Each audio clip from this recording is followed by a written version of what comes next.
Welcome back, Better Self community. Got a special guest today. He's a close friend. He's a serial entrepreneur who's opened up multiple franchises.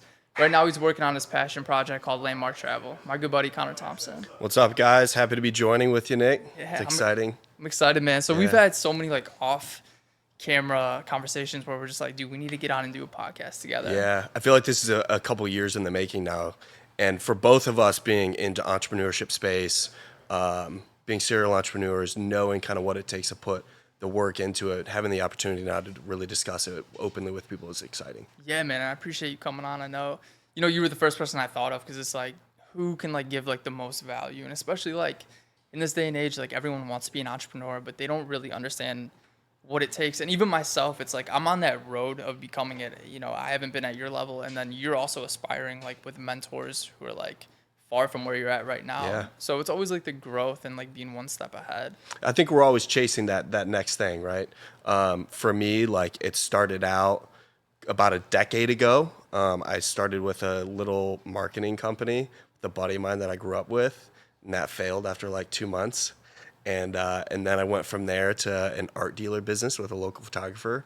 That failed after 2 months. So it's like stacking all these failures one at a time until you eventually grow and you grow and you grow and you have so much knowledge and information. But I would still say I'm far, far, far away from where I want to be. But we're always chasing that next thing, right? For sure. And I think the failures are probably the biggest part of it because, again, you learn a lot about yourself, and people will be like, oh, man, you're going to try it and fail. You're going to try it and fail. But it's the same thing as, falling back down and getting back up, falling down and getting back up. And that the whole resiliency- process is failure. I mean, you can't expect to improve and get better and be able to get to a point where you can build a really big, idea and take it to market and successfully operate it if you don't have that experience. For sure. And so for myself, and I know for you and for every other successful entrepreneur out there, they have multiple failures before they ever kind of latch onto their idea or the thing that they were able to really build successfully. For sure. And so failure is the first step in entrepreneurship. And being willing to put yourself out there and fail at something, it's tough, but it's the necessary path to success in entrepreneurship, in my opinion. For sure, I agree. And I think I would go as far as to say as entrepreneurship is as much as you growing as an individual, as a man, versus growing the business that you have as well. Yeah. It's like you said, it's not about the business, but it's character development. Right.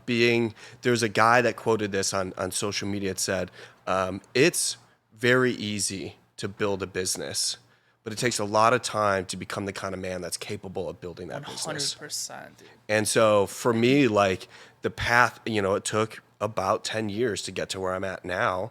And being able to become the reliable, have the character and the qualities necessary and the intelligence and the experience necessary to be able to take a thing like Landmark Travel and build it.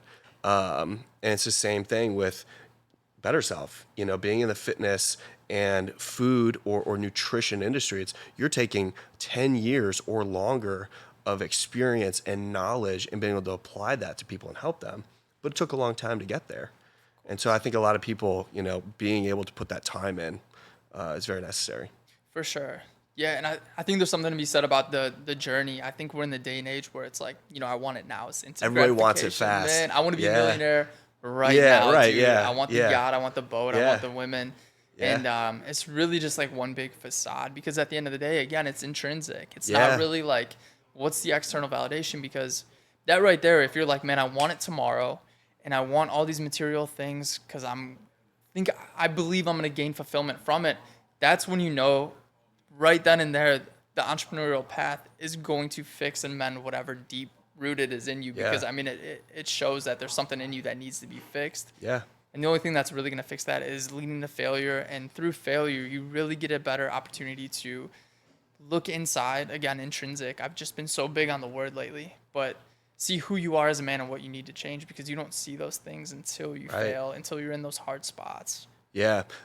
So much of, what you said, so much of our society now, especially our generation, is there's this fallacy that you're going to become an entrepreneur and have overnight success.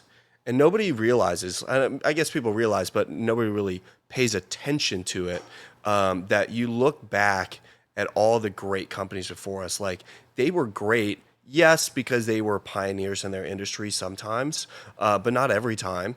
But they were great because they stayed with it for decades or many, many, many years. And a lot of them had a lot of years of very unsuccessful periods before they ever became successful.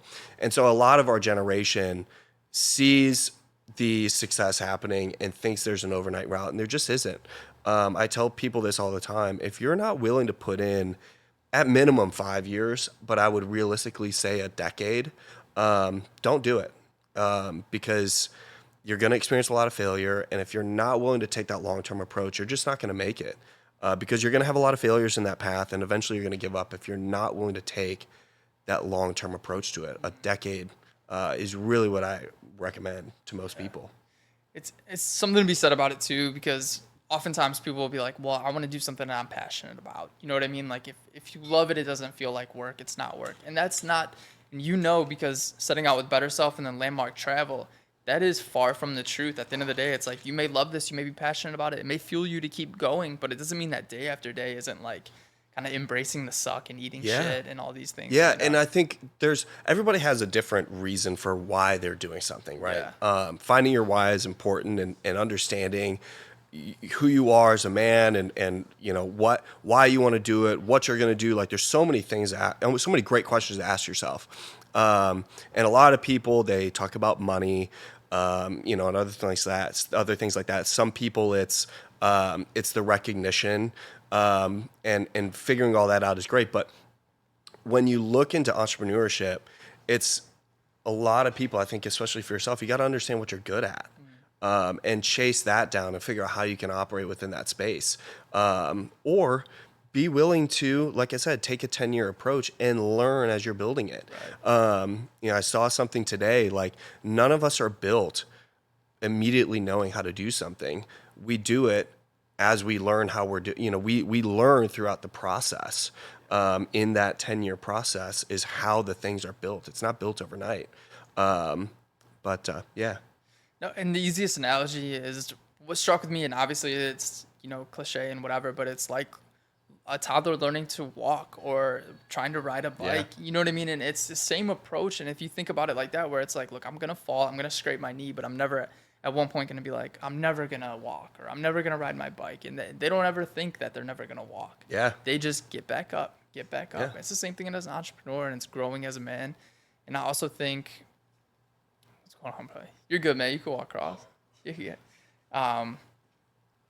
But yeah, I think what a lot of people forget is what they're going to have to sacrifice. You know what I mean? The repetition, what they're setting out to do, really. And it's like, it's nothing against the people that go out on the weekend, but it's like, if you really want this and you're really dedicated to these next 10 years, you can't be 1 foot in, 1 foot out. There's a period where you're going to have to sit down with yourself and really decide. You can't have it all. It's like the saying, you can't have the cake and eat it too, right? And Jocko Willink, he actually said this on a podcast. He said, you can't be great in the gym. You can't have family time. You can't be great in your career. You can't have a great social life. You can't have it all. You got to pick the thing. And if you're a really ambitious, driven person that wants to have success in your career or in your business or whatever it is that you're building, you got to decide what you're going to be willing to give up. And it's going to be a lot. There's a big price that you're going to have to pay, whether that's your social life, whether that's family life, if it's relationships, whatever it is, you're going to have to decide. And you and I have had this conversation a lot about relationships, dating, getting married, having kids. There's an expectation in relationships, being married, having kids, of time that you're going to have to spend, right? There's a big trade-off there, which is, I think, why you and I have talked so much about the importance of kind of staying single as you're building, at least for the early years. Because once some of those things do come into your life, like I said, there's an expectation. You're not going to be a deadbeat dad, right? You're not going to miss your kid's first birthday party because you got to go work with a client. It's like, there's trade-offs. And so we've had that conversation a lot before, and I'd love to kind of go into that about just relationships and the importance of staying very focused on what it is you're working on. Yeah.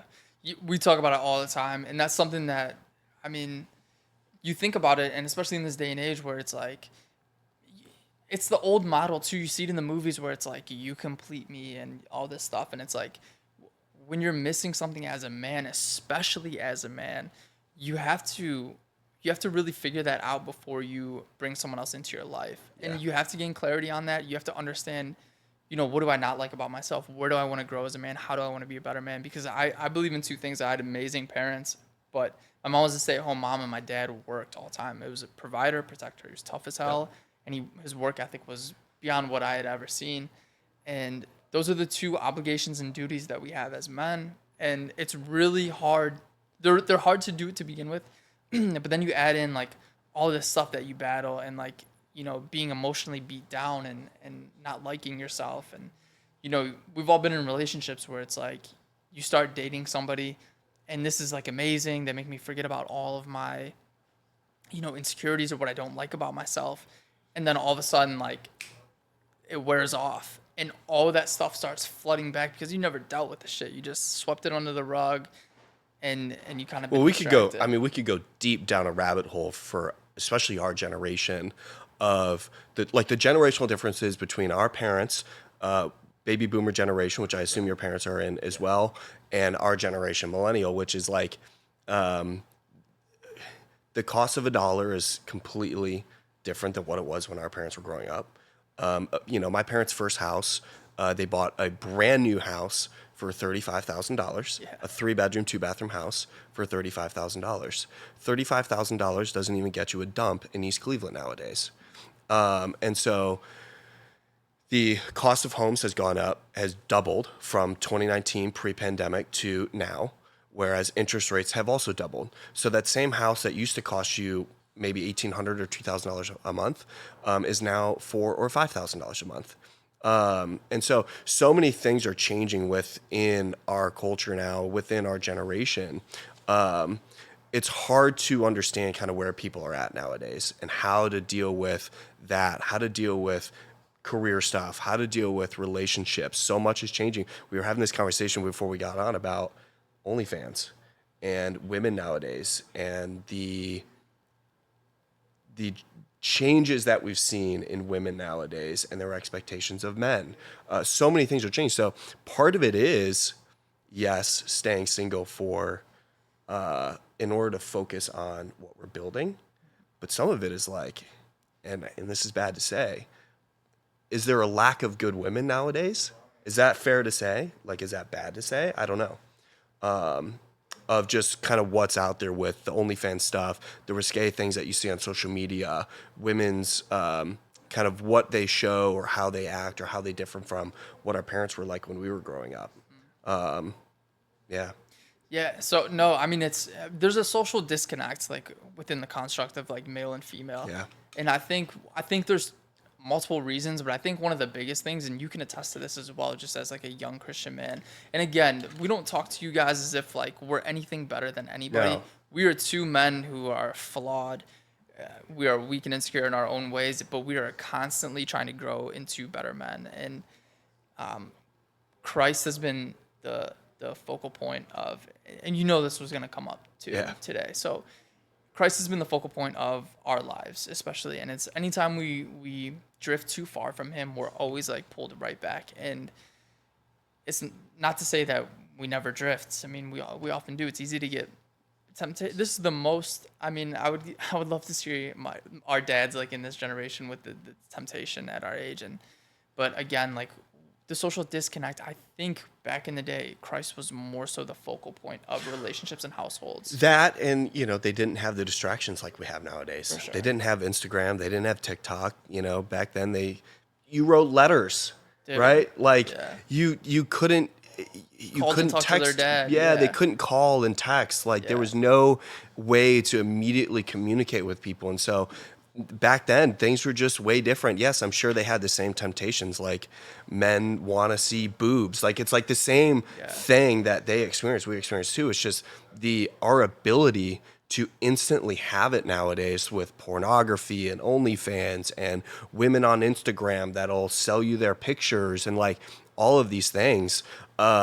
it's completely changed our generation. Yeah. But no doubt, like our parents had the same temptations. It just wasn't as easily accessible back then. Yeah. Which is a big problem that we're seeing in our society nowadays, is how accessible pornography and sex and drugs and all of these things are to our generation. It's had a massive impact. Yeah, and you become a slave to your brain, and that's for the young men. It's like you're gonna come across pornography at some point, but it's also like you have to understand how detrimental and disgusting it really is at the end of the day, and how much it really holds you back. And again, we talk about this all the time, and I talk about this on everything, but you have to write out a vision of where you are right now, or not even a vision. You have to write out exactly where you are right now, and then your vision of who you want to become, and then see the disconnect. What are you doing right now that is really preventing you from that life that you want to live? Because I mean, we really are the designers of our life, but we get so caught up in like dopamine hit here, instant gratification. We're constantly chasing a dopamine hit, through our screens. Yeah. Right? Whether that's TikTok, finding the next funny trend video, if it's pornography, if it's finding the next hot girl on Instagram that we're going to DM and try and talk to, if it's at the bar, if it's, going out drinking with your buddies, we're always chasing that next high, instead of focusing our time and our energy on things that matter. And that's, we've talked about, I've been sober for a little over 3.5 years now. Pre-sobriety, I was drinking 5-6 nights a week, like heavily drinking, and a lot of drug use, right? And so post-sobriety and pre-sobriety, I was, to be totally candid with you, I was a loser, going nowhere in my career. I had no 5-year plan. There was no outlook on what it was that I was going to achieve in my life. And I would get sober for these 30-day periods doing the Whole30 diet, right? And they say you get tiger blood when you're on Whole30. Like you just feel like you can achieve or do anything. So I would get sober for these 30-day periods, and I would see this version of myself that could achieve and do anything. And then I'd go right back to drinking. And then after I finally got sober, we talk about this clarity that you get and being able to map out a 5-10 year plan. You get to write out what it is you want to do with your life, what it is you're going to pursue. How is this going to affect people? How can I, enact change in the world? Like all these things are possible, but you got to have the mental clarity to be able to do it. And you got to be able to write it down and articulate what it is you're going to do. And whether that's in a business or social life, relational life, whatever it is, there's multiple different verticals that you could do. And something that we've talked about prior was there's 4 main verticals in our lives. There's professional, relational, social, and there's one more. I forget what it is. And there's all types of things that fall into those categories. Relational could be your close friends. It could be a significant other. It could be a wife, whatever that is. Social, there's different events you go to, partying, like how you are, whatever. Then there's, spiritual was the last one, your relationship with Christ, all that. And so figuring out those things and being able to articulate into your plan of what it is you're going to pursue is super important. You need some type of guiding thing for your life in order to have a successful life, I believe. Yeah. So I had known you beforehand, before you became sober, and I've seen the transformation just like leaps and bounds, but more so what I've seen than anything is the people coming up to you that are starving to be better themselves. Yeah. You know what I mean? That was the thing. Like, obviously I'm so proud of you, like as a friend, as a brother, like we've become so tight over the years, but it's really just the fact that like you've been such a trendsetter, such a trailblazer in a small city like Cleveland where everybody goes out drinking all the time. It's the only thing to do. Go to the flats, enjoy the nice weather, and there's nothing wrong with that. No. We don't cast any judgment on anybody. But what I'm saying is that there are so many people out there, and I've seen it firsthand, that come up to you and I sometimes, but more so you because you've been sober, been adamant about that. But they're just like, how do I just be better? I feel unfulfilled. Yeah. I feel like I'm not happy. I feel like I'm going out drinking and I have all this stuff. Mm-hmm. But I'm empty. Yeah. I think there's a couple of different things in there that people have come up to me about. My favorite, and I think it's the funniest one, is when people come up to me like, I don't know how you could be out right now and be sober. I'm like, you have fun. There's nothing that says you can't go out and be social and have a good time if you're not drinking. But I get a lot of those comments from people about, I feel unfulfilled. I feel like I'm not doing the right thing with my life. I feel like the alcohol is holding me back. I feel like the drug use is holding me back. I feel like I'm chasing the same high every time. And for those people, I say, you got to identify what's in your life that is a better alternative to what you're doing now, which is really hard. And for me, it took those 30-day periods of sobriety to see that there was something so incredibly valuable on the other side of sobriety, which is building a great company. And pursuing something bigger than myself was what got me out of that hole. And so I think it does take a lot of digging, a lot of cultivation to decide, one, it's really not that hard to give it up. But two, you got to decide what is better. What's the better alternative? Is it a really healthy relationship that you want to do it for? That's a really great thing. Is it a big company that you've had this driving sensation, this driving fire that you've wanted to build for years, but you've never been able to fully articulate it because you don't have the clarity to write it down. Finding something that is a better alternative to what it is you've been doing for all those years. I think for me, that was the only way for me to get out of it. Yeah. And I'm sure people have other things for it, but I think that's really the alternative. Yeah, I think that's super well said. But it immediately makes me think of young men in this generation. I have a younger brother, and he's always coming to me for advice, and he's just the best kid ever. But you can tell that a lot of them are so misguided because of, it's not a knock on them, but it's like the Kardashians and these artists are, it's like, why are they the focal point? Why are they the role models for this generation? It doesn't make much sense, but it leaves this younger generation very confused.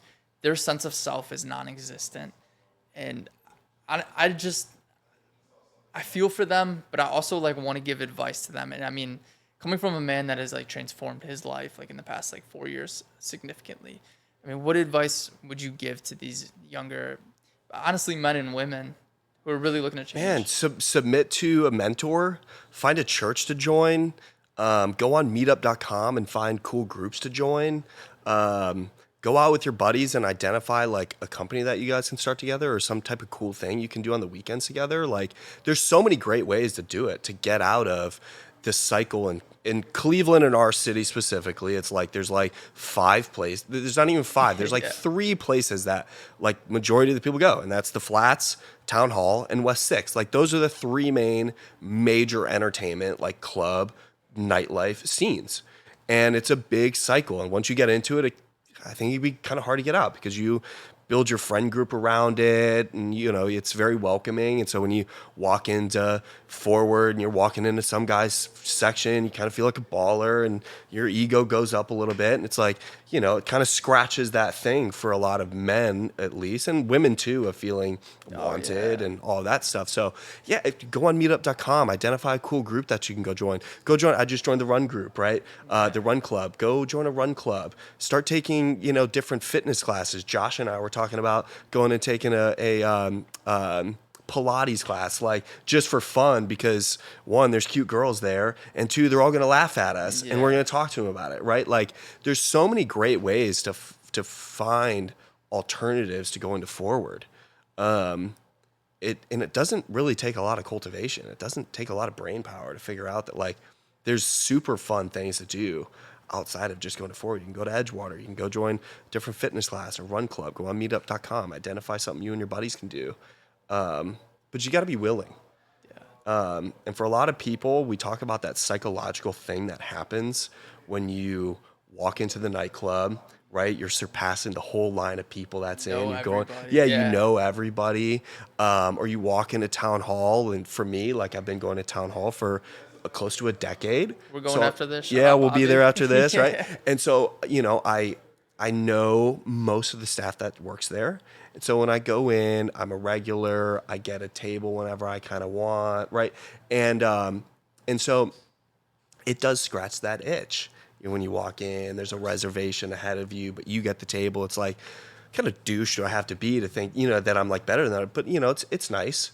But that's the same thing that everybody else is dealing with. So when they walk into Forward, and it scratches that ego thing with them, that they get to walk in front of everybody and they get to be in that section, above everybody. And the girls are feeling wanted because they're in some guy's section and they're buying them drinks and all the guys want them. It's there's a real psychological thing that happens for people when they're in those situations, and it can be really hard to walk away from. You talk about that dopamine hit that you get when you're in those types of situations.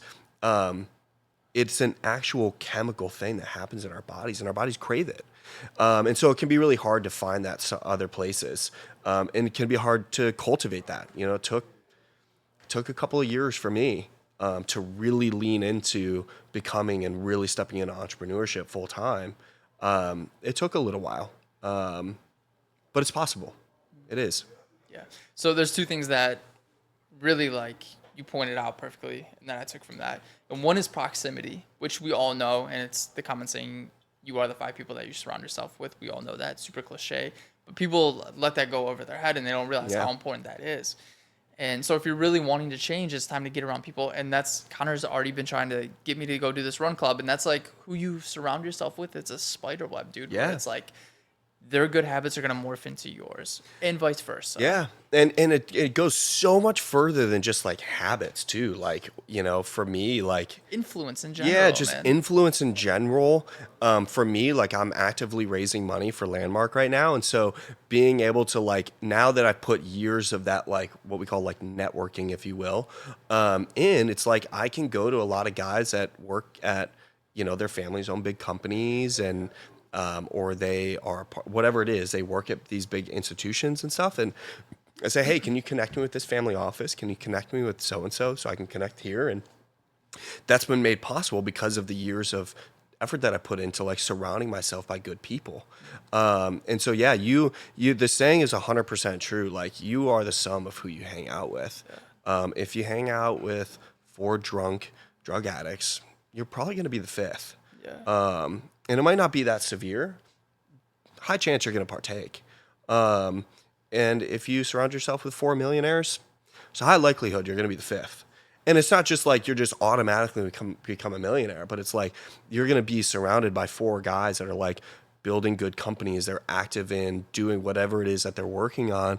And it's going to sort of, I don't want to say rub off on you, but that proximity of being surrounded by guys who have the knowledge of what it takes to build $1 million company, you get to be around that, and you get to take notes, and you get to learn what worked for them and what didn't. And I think that that's what kind of brings you up. It's what's that saying about rising tides raises all ships, or something like that. And it's 100% true. If you're surrounded by 4 millionaires, you're probably going to be the 5th. But if you're surrounded by 4 losers, you're probably going to be the 5th. 100%. So, you probably already are the 5th. Yeah, right. Or you might already be. No, I think it's super important too. And another thing I wanted to touch on especially was when you had talked about, so there's a common misconception that it's like alcohol and hard drugs you're only addicted to those things. No, it's like you are addicted to, and it's oftentimes your ego, but you are addicted to walking into a place and being recognized. You're addicted to external validation, social media, things like that. And you don't pick up on the stranglehold that it has on your brain. So it's kind of the less is more concept. Yeah. If you're trying to find clarity because you don't understand, like when you're in your proximity, that's all that you know, that's all you're accustomed to, and that is an addiction. Yeah. So once you get away from the things that you are addicted to, such as like the external validation or the things that like scratch your ego, you then have an opportunity to gain clarity. Yeah. Once you step back, look at a different vantage point. This is such a good thing to bring up. So we've talked about monk mode all the time. Previously. Dude, all the time. Like I remember, I think we kind of heard about it about the same time. Forget who popularized it on social media, but they talked about monk mode is a period of time where you basically starve yourself of social media, social interaction, relationships. Basically, you live like a monk for a period of time. Clean. Yeah. And so whether that's 30 days, 60 days, 90 days, or longer, it works. What I will say, for longer periods of time, isolation sets in. So I do caution people from their first time doing it for much more than 30 days. But yeah, starving yourself of the dopamine that you get when some cute girl likes your story on Instagram, or when you get a Snapchat from some cute girl, or walking into town hall or whatever bar you go into, like starving yourself of all of that to sort of, so it's like a cleanse, is really important. I've done it twice now. I think you may have done it once. Yeah. I did it 90 days the first time. It was really hard. I got a lot done. I achieved a ton in that 90-day period, but like isolation set in, like true isolation where I really felt like alone. And I was like, it was almost like playing like mind games on me. It was like, it was mentally difficult. 30 days is fine. But yeah, I think monk mode, going through a period where you starve yourself of that dopamine, the social media, some of those social interactions to reset yourself is really important. I agree. It's not to be, it's not meant to be miserable. You're not supposed to be like isolated. Humans like are tribal in nature, but this is for the people that are like, whatever's going on in my life right now is not working for me. Yeah. And I need to take a step back and look from a different vantage point. Yeah. That's what monk mode's amazing for. And you can gain so much clarity by the end of those 30 days. And at that point, when you're so deep in it, and especially 2022, I was newly single. I was having a good time. I was going out every weekend to the point where that's my proximity. The people that I was around were going out and drinking. That's what we did. Yeah. That's all we did. Stayed out all night, every weekend. We drank a lot, had a good time, and had a great time. But at that point, it's like, what's important to you? And again, that's where clarity comes from. And it's like, if you're a young man right now, number one step is to gain clarity on what do you want? What is not working in your life? What do you not like? 2 is taking that step away, monk mode, getting your mind together. And then 3 is really implementing those habits towards the goals. I mean, you're reverse engineering. How do I get this? Like if I want to lose 20 pounds in 2 months, how do I do that? You know what I mean? The process is very simple. Clearly articulating some type of plan. That's it. And, you know, I think for a lot of people, especially in our generation at least, there's an expectation, and I struggle with it a ton, of perfection. Yeah. And I'm very incapable of doing anything with balance. I can't. I'm an extremist, and so are you. Yes, yeah, I'm very like I have to go to the extreme in everything I do. I was incapable of just going out and having a drink. You know, if I'm going out, we're having a good time every time. It's a night. Yes, it's gonna be a night every time we go out. Yeah. Same thing in business. I don't want just one. I want them all. And so I think that's a big thing that's happening in our generation right now. But figuring out how to clearly articulate a plan of how you're gonna, and this goes back to Jocko's thing about you can't have it all.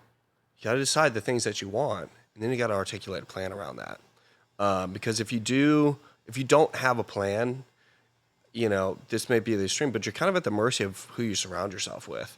And you're always going to be swayed one way or the other on what it is that you're going to be working on, what it is you're going to be doing. And this has kind of been my life for the last couple of months. As we kind of go into summer, I don't want to say take my foot off the gas, but I definitely like to enjoy myself a little bit more in the summertime. And winter, fall months is where I really kind of climb into my hole, so to speak. Being able to clearly articulate what it is you want, and writing out some type of plan around that, and then deciding like, what can I have and what can't I have? For me, I love social interaction. I love going out from time to time. And family's super important, and church is really important. And so I have like 4 things that I really focus on. It's the 4 verticals. It's relational, spiritual, professional, and like family, kind of in those categories. It's my church life, it's my family life, it's my business life, and it's my social life. But they're not all 4 equally going at one time, usually. Sometimes it's a lot of professional, and the other ones are way down. Right now, I haven't been to church in like 6 or 7 weeks. Still active. You know, I was still doing the coffee meetups. I was still, engaging with a lot of the people still. I just had lunch with my pastor a couple weeks ago. But like that one's way down because social and professional are way up right now. We're getting ready to launch the MVP for Landmark. And so it is a lot of times, somebody said this on social media, like early on in your entrepreneurial journey, like you're going to live your life out of whack. And it fluctuates all the time. Like I said, sometimes it's a lot of social and professional. Sometimes it's a lot of family and spiritual. And there's not a lot going on in the business. So it's kind of like in the eyes of the beholder, where it's like balance can be thought as like even keel all the time, and balance could be like this needs to take over right Yeah. now. That's balance to me. And I think if you're gonna be an entrepreneur, you have to get used to your life being very, I don't want to say chaotic. I don't want to throw negative words out there, but your back's gonna be up against the wall. Things are not gonna go your way. You're gonna be a firefighter. Technically, you're always gonna be putting out fires and always like handling situations. There's always gonna be things that are coming up. So, it's cute until it's not. So Yeah, yeah, it's really hard. People, there's a lot of fallacies around entrepreneurship. A lot of people in professional life in general, like a lot of people think you're going to become an entrepreneur and you're going to make your own hours and you're going to have all this flexibility, and it's not that. Entrepreneurship is like 25/8. 25 hours a day, 8 days a week. yeah, Holidays, weekends, baby showers, weddings. Like, there's stuff that I missed, holidays, all types of stuff that I missed when I was building up my franchises before. Whether that was stepping in for something for somebody, or I had a new store opening, or I had meetings, like whatever it was. I missed a lot in those few years while I was building those up. But there's this fallacy around that it's going to be easy. You're going to build overnight success. You're going to have all this flexibility. It's just not true. yeah. Yeah. What's next for Connor Thompson? I know obviously your passion project, Landmark Travel. Yeah. But what's next? Where do you see you're a long-term thinker, and it's important to have short-term goals mixed with long-term goals. Yeah. Like, where do you want to go long-term? How are you going to get there in the short term? So right now I have a 12-step actionable plan for Landmark. So I launched the prototype back in the spring.